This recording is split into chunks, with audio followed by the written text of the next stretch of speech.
ইরি মাইরি, চল মানে। মা, তুমি কোথায় যাবে? কেন রে? তোদের সাথে আমিও ঘুরতে যাব। বাড়িতে থাকতে থাকতে আমি বোর হয়ে গেছি। এ কি মা, আমরা তো সিনেমা দেখতে যাচ্ছি। এখন আপনার সিনেমা দেখার বয়স নেই, আমরা আপনাকে নিয়ে যেতে পারবো না। চুপ করো বৌমা, সিনেমা দেখার কোনো বয়স লাগে নে। ইয়াং বয়সে কত সিনেমা দেখেছি তোমার হিসেব আছে?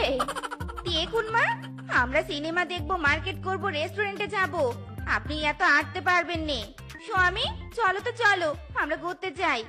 হ্যাঁ বৌমা, এই তোমার খুব বার বেড়েছে কিন্তু। আমার ছেলে আমার কথা শুনবে। চল বাবা, আমিও যাব।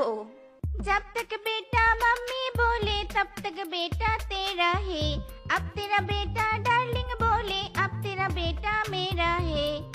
टेंग टेंग टेंग टेंग टेंग टेंग। এ কি রে বাবা, তোর বউ এসব কি তেরা বেরা বলছে? আমি তো কিছুই বুঝতে পারছি নে। শাশুড়ি মা দেখি হিন্দিও বোঝেনি। দেখুন মা, আপনার ছেলে এখন আমার, তাই আমার কথাই শুনবে। স্বামী, যাবে নাকি আমি বাপের বাড়ি চলে যাব? ইরি মাইরি, বউ, যাচ্ছি যাচ্ছি। না না না, এই বৌমাকে আমি আর সহ্য করতে পারছি নে। যে করেই হোক, একে একটা উচিত শিক্ষা দিতেই হবে। আমার ছেলেটার একেবারে মাথা চিবিয়ে খেয়ে ফেলেছে।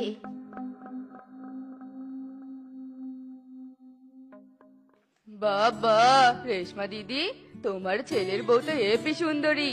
এরকম সুন্দরী বউ তো আমাদের বনে আর একটাও নেই। হ্যাঁ হ্যাঁ বাঘিনী মামি, ঠিক বলেছ।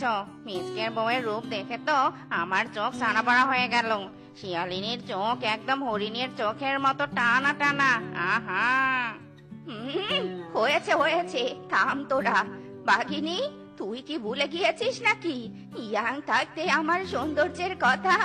কত ছেলে যে লাইন ধরতো হিসেব নেই।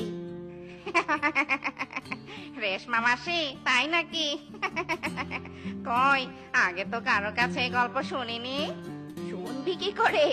ওসব কথা আমার সিক্রেট ছিল, যাকে তাকে বলিনি। আজকে প্রথম তোদেরকেই বললুম, বুঝলি? সে কি রেশমা দিদি, আমি তো শুনেছি মদন দাদার সাথে তোমার বাবা মা জোর করে তোমাকে বিয়ে দিয়েছে। মদন দাদার নাকি তোমাকে একদম পছন্দই ছিল না। চুপ কর তোরা, বিয়াদবের দল কোথাকার। আমার বাড়িতে এসে আমাকে নিয়েই তামাশা করছিস? দূর হয়ে যা বলছি, আমার বাড়ি থেকে দূর হয়ে যা। বুঝেছি বুঝেছি, বাঘিনী মামির সত্যি কথা রেশমা মাসির পছন্দ